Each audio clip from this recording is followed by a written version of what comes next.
Hello friends, कैसे हैं आप सब। तो चलिए एक और क्वेश्चन देखते हैं स्ट्रेट लाइन मेथड का। क्या कहता है क्वेश्चन, पहले अच्छे से पढ़ लेते हैं। हर क्वेश्चन में अभी देखेंगे आप कुछ ना कुछ अलग रहता है इसमें, मतलब बहुत सारी वैरायटी पॉसिबल है ना। क्वेश्चन को कितना भी कॉम्प्लिकेटेड बनाया जा सकता है। ठीक है, तो आपको पढ़ना बहुत अच्छे से, मैं पहले भी बता चुका हूँ, रीड द क्वेश्चन केयरफुली, अच्छे से पढ़ें, अच्छे से समझें, उसके बाद सॉल्व करना स्टार्ट करें। ठीक है, चलो डेट्स का हमेशा ध्यान देना है, बहुत अच्छे से ध्यान देना है। स्टूडेंट्स कई बार डेट में गलती कर देते हैं और फिर आगे चल के पूरा क्वेश्चन ही गलत हो जाता है। ठीक है, देखो, a company whose accounting year is a financial year, मतलब 1 अप्रैल से 31 मार्च, बराबर है। Purchased on 1 July 2015 machinery costing rupees 30,000। ध्यान रखना बेटा, 1 जुलाई 2015 को खरीदा है और ये डेप्रिसिएशन आपका होगा 31 मार्च 2016 तक, मतलब 1 जुलाई 2015 से 31 मार्च 2016 तक। ठीक है ना, इसमें कोई कंफ्यूजन नहीं होना चाहिए।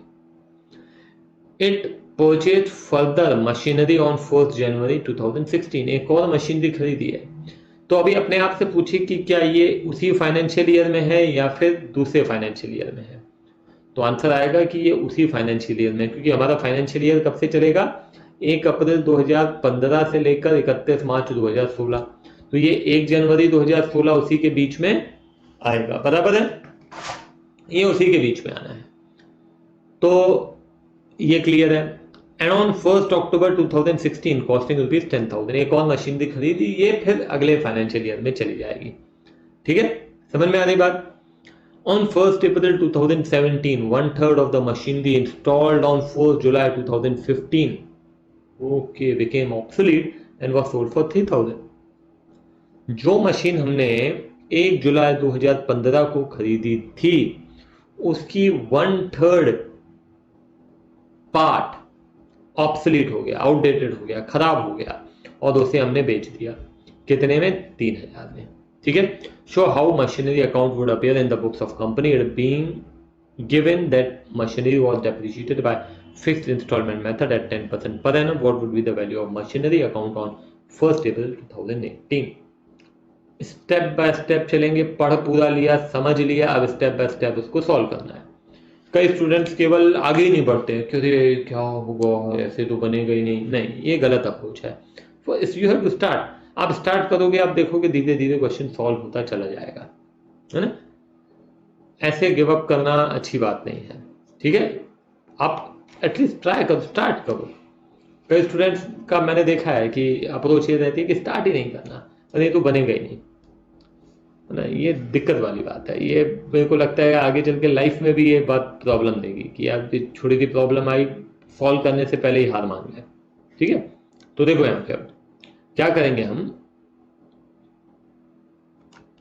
सबसे पहले मैं यहाँ पे एक काम करता हूँ, अकाउंट बना देता हूँ। ये हो गया हमारा फॉर्मेट। ठीक है, दिस इज अवर फॉर्मेट। और सबसे पहले 1 जुलाई 2015, तो मैं यहाँ पे डेट ले लेता हूँ, 1 जुलाई 2015, 2015 टू कैश।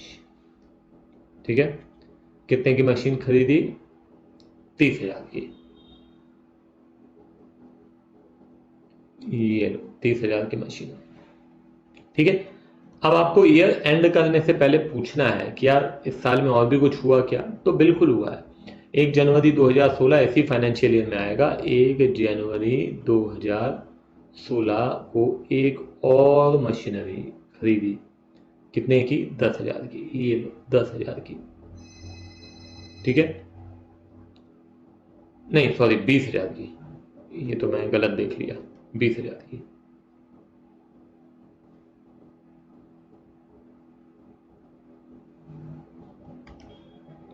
ठीक है, अब इस साल में और कुछ नहीं हुआ है, तो हम सीधे चलते हैं 31 मार्च 2016, और यहाँ पे हम करेंगे बाय डेप्रिसिएशन। अब डेप्रिसिएशन करेंगे बेटा, बहुत अच्छे से ध्यान देना। सबसे पहले ये मशीनरी 30,000 वाली है ना, तो ये 30,000 की मशीनरी में रेट ऑफ डेप्रिसिएशन देख लो 10% है, ठीक है। तो 30,000 इंटू 10/100 इंटू कितने महीने का, जुलाई से लेकर मार्च तक का। तो आसान तरीका बता रहा हूं, आपका ईयर स्टार्ट हो रहा है अप्रैल से, तो अप्रैल मई जून 3 महीने अलग कर दो, बाकी बचे 9 महीने, तो 9 महीने का डेप्रिसिएशन 9/12, ठीक है। तो ये कितना हो जाएगा,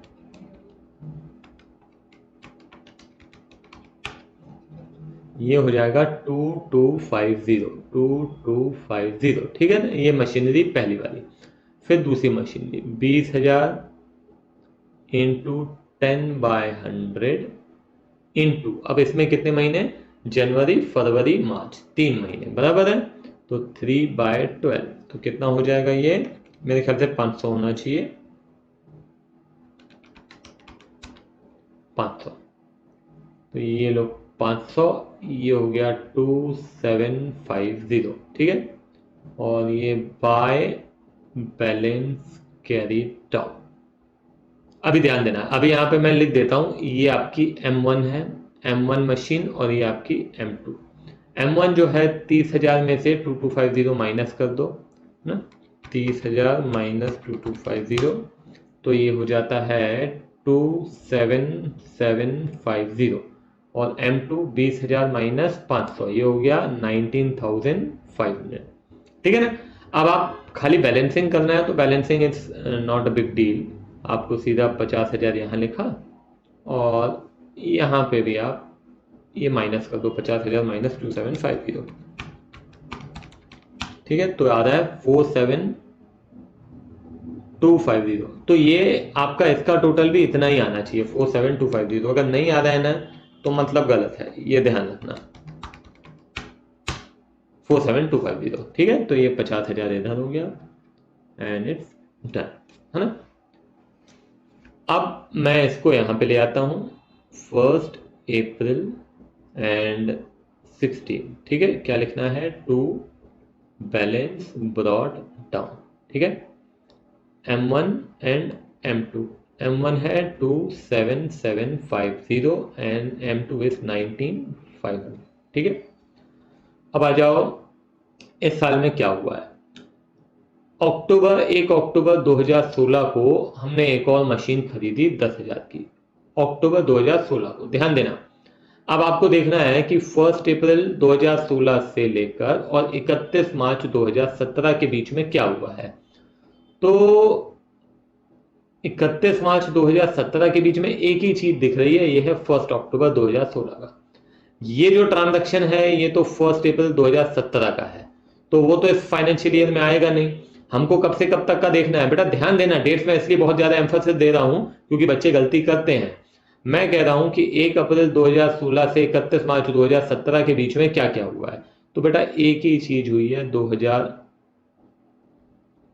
1 अप्रैल 2016 से लेकर 31 मार्च 2017 के बीच में, वो है 1 अक्टूबर 2016। 1 अक्टूबर 2016 को हमने एक और मशीनरी खरीदी है 10,000 की, ठीक है। तो मैं यहाँ पे 1 अक्टूबर 2016 को एक और मशीनरी खरीद लेता हूँ टू कैश।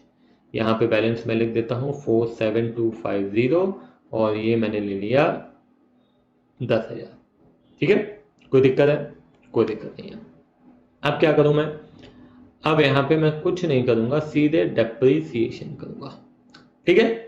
तो डेप्रिसिएशन ऑब्वियस सी बात है किस पे होगा, ओरिजिनल कॉस्ट पे होगा। अब पूरे साल का करना है, ये आपकी M1 थी, ये M2, और इसको ले लेते हैं M3, थोड़ा पहचानने में आसानी होगी और कुछ नहीं है ना, तो कीप इट सिंपल।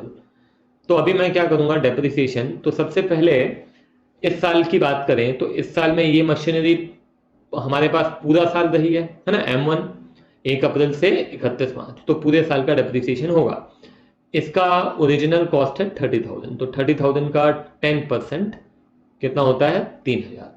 तो ये डेप्रिसिएशन M1 पे होगा 3,000, ठीक है। M2 पे होगा, अब M2 पे 20,000 की मशीन थी, पूरा साल रही है 2,000, M3 देख लेते हैं। M3 बेटा 1 अक्टूबर 2016 को खरीदी है, पूरे साल का डेप्रिसिएशन नहीं होगा, ध्यान रखना। तो ये 10,000 इंटू 10/100 इंटू कितने महीने का, 6 महीने का, अक्टूबर नवंबर दिसंबर जनवरी फरवरी मार्च। तो ये 1,000 का आधा 500, ये 500, तो ये कितना हो जाएगा, 3 2 5 और ये हो गया 5,500। ये हो गया आपका डेप्रिसिएशन। अभी मैं क्या लिखूंगा, by balance carry down M1 जो मशीन है वो थी आपकी 27750 की। बेटा ध्यान से सुनना, कहीं भी थोड़ा सा अगर लगता है आपका कंसंट्रेशन इधर उधर हुआ, लेक्चर को थोड़ा पीछे ले जाओ, फिर से देखो, मगर क्लियर जरूर करो। ये 27750 साल की शुरुआत में थी, इतना डेप्रिसिएशन हो गया, इसको माइनस करेंगे तो हो जाएगा 24750 M2। 19,500 थी, 2000 का डेप्रिसिएशन हुआ 17,500। M3 10,000 माइनस 500 कितना हो गया, 9,500। ठीक है, तो इन तीनों का टोटल कर लो, चाहे आप बैलेंसिंग कर लो, तो 57250। ठीक है, यहाँ पे मैं टोटल लिख देता हूँ 57250। ठीक है, अब 57250 माइनस 5500, तो ये हो जाता है 51750। इन तीनों का टोटल भी वही आना चाहिए, मैं देख लेता हूँ। 24750 प्लस, परफेक्ट। ठीक है, अब आगे देखते हैं क्वेश्चन में क्या लिखा है। आगे 1 अप्रैल 2017 को हम 1/3 ऑफ द मशीन बेच रहे हैं। 1/3 कौन सी, जो 1 जुलाई 2015 को खरीदी गई थी। कितने में बेच रहे हैं, 3,000 में। तो कौन सी वाली मशीन बेच रहे हैं, ये वाली, अभी दिखा दे रहा हूं मैं आपको, ये वाली। मगर ये पूरी नहीं बेच रहे हैं, कितनी बेच रहे हैं, 1/3। तो 24750 का 1/3 बेटा हो जाता है 8250। ये मशीन हम बेच रहे हैं 3,000 में। तो चलो एक काम करता हूं, मैं इसको ले आता हूं पहले तो नए साल में। नए साल में चलिए ले आते हैं इसको। 1 अप्रैल 2017 क्या लिखेंगे, टू बैलेंस ब्रॉड डाउन। ठीक है, M1 M2 M3, मैं पहले बैलेंस ले आता हूं। 24750 17,500 और 9,500, टोटल हो जाता है 51,750। अब 1 अप्रैल 2017 को ही आप एक मशीन बेच रहे हैं, पूरी मशीन नहीं, इसका 1/3 हिस्सा। तो बेचने से पहले आमतौर पे तो डेप्रिसिएशन किया जाता है, मगर डेप्रिसिएशन तो पूरा हो चुका है ना, अभी अभी तो किया, कल ही 31 मार्च 2017 को, आज 1 अप्रैल है, तो डेप्रिसिएशन तो हो गया, तो दोबारा करने की आवश्यकता नहीं है। मगर बेच रहे हैं तो बाय कैश, कितने में बेच रहे हैं, 3,000। तो यहाँ पे वर्किंग में दिखा दे रहा हूं, 24750 का 1/3, तो ये हो जाता है 8250। 8250 की मशीन आपने बेच दी 3,000 रुपए में, मतलब 5250 का लॉस। तो हम यहाँ लिखेंगे बाय प्रॉफिट एंड लॉस, यहाँ पे आप लिख दीजिए ब्रैकेट में लॉस, कितना, 5250। क्लियर है, समझ में आई बात। ये आपने 1 अप्रैल 2017 को 1/3 ऑफ द मशीनरी बेच दी, बाकी मशीन अभी नहीं बेची है, ध्यान रखिएगा। क्लियर है ये बात। अब और कुछ किया है क्या इस साल में, वो एक बात देख लो। लिखा है show how the machinery account. ठीक है, हमको बताना है 1 अप्रैल 2018 तक, तो हमको अब इसको आगे क्लोज जरूर करना पड़ेगा। तो मैं आ जाता हूं अब 31 मार्च 2018 को। यहाँ पे मैं क्या करूंगा, डेप्रिसिएशन करूंगा। अब डेप्रिसिएशन में हमारे पास 3 मशीन है, M1 M2 M3। M1 ध्यान रहे, M1 आपके पास थी 30,000 रुपए की, कितने की थी, 30,000 की, जिसमें से 1/3 बेच दी, तो 30,000 का 1/3 कितना होता है, 10,000, इतने की बेच दी। तो 30,000 माइनस 10,000, बाकी बचा 20,000। तो ये जो 20,000 की मशीनरी है ना, ये 20,000 की मशीनरी पे ही अब डेप्रिसिएशन होगा। अभी तक हम क्या करते थे, हम निकालते थे 30,000 की मशीनरी पे 3,000 रुपए डेप्रिसिएशन। यहां भी किया हमने 3,000। क्यों किया? क्योंकि हमारी भाई ओरिजिनल कॉस्ट कितना है, 30,000 है। मगर अब 30,000 नहीं है ना भाई, 30,000 में से 1/3 तो आपने बेच दिया ना, बाकी बचा कितना, 20,000। तो अब 20,000 का हम 10% फाइन करेंगे। आधी बात समझ में? 20,000 इंटू 10/100 कितना हो जाता है, 2,000। कुछ बच्चों को लगता है ऐसा क्यों कर रहे हैं, अरे भाई 30,000 की मशीनरी में से 1/3 बेच चुके हैं, तो जो बेच दिया उस पर थोड़ी डेप्रिसिएशन अब करोगे, वो है ही नहीं हमारे पास मशीन, तो उसका बैठ के डेप्रिसिएशन करेंगे? नहीं, जो बची है, जो मशीन हमारे पास है, जो हम यूज किया हमने इस साल, उसी पे डेप्रिसिएशन करेंगे ना। ठीक है, तो M1, फिर M2 की कीमत थी 20,000, इस पे पूरे साल का डेप्रिसिएशन हो जाएगा। तो 20,000 इंटू 10/100 कितना होता है, 2,000। और फिर M3 की कीमत कितनी थी, 10,000 ओरिजिनल कॉस्ट। पूरा साल रखिए, हाँ पूरा साल रखिए। तो 10,000 इंटू 10/100 दैट इज 1,000। तो ये हो जाएगा टोटल डेप्रिसिएशन आपका 5,000। और अब मैं करूँगा यहाँ पे by balance carry down M1। अब ध्यान देने वाली बात है, बहुत अच्छे से ध्यान देने वाली बात है। इसमें गलती भी करते हैं बच्चे। अगर हमको M1 M2 M3 लिखना है, तो नहीं लिखना है तो आप सीधे सीधे ये जोड़िए और ये माइनस कीजिए, आंसर आ जाएगा। मगर हमको M1 M2 M3 लिखना चाहिए, समझ में आना चाहिए कि क्या कर रहे हैं। देखो, ये 24750 थी हमारे पास, जिसमें से आपने कितने की मशीन बेच दी, 8250 की मशीन बेच दी, 8250 की मशीन बेच दी। ठीक है, तो 24750 माइनस 8250, तो बेटा मशीन जो अब बची हमारे पास बुक वैल्यू, वो है 16,500 ये बेचने के बाद। मगर इसमें से 2,000 रुपए का और हो गया डेप्रिसिएशन, ये लो 2,000 का और डेप्रिसिएशन हो गया, तो बचा कितना, 14,500। ये मैं लिख रहा हूं, हालांकि ये लिखना जरूरी नहीं है, मगर इसकी क्लैरिटी बहुत जरूरी है आपके दिमाग में। फिर बता रहा हूं, ध्यान से सुनो। मैं कह रहा हूं कि हमारे पास मशीन थी 24,750, 24750 की, जिसमें से 8250 की मशीन आप बेच चुके हैं, बाकी बचती कितनी है, 16,500। और 16,500 में 2,000 का फर्दर डेप्रिसिएशन हुआ, तो मशीन की कीमत हो गई 14,500। ठीक है, क्योंकि आप क्या करते हो, अभी जैसे 17,500 है, 17,500 में 2,000 और घटा दोगे तो कितना हो जाएगा, 15,500। ये 9,500 है, इसमें से 1,000 और घटा दो, कितना हो जाएगा, 8,500।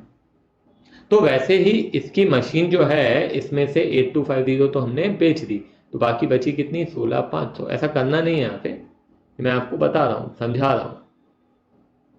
तो 16,500 में से 2,000 ही हमने क्या कर दिया, घटा दिया।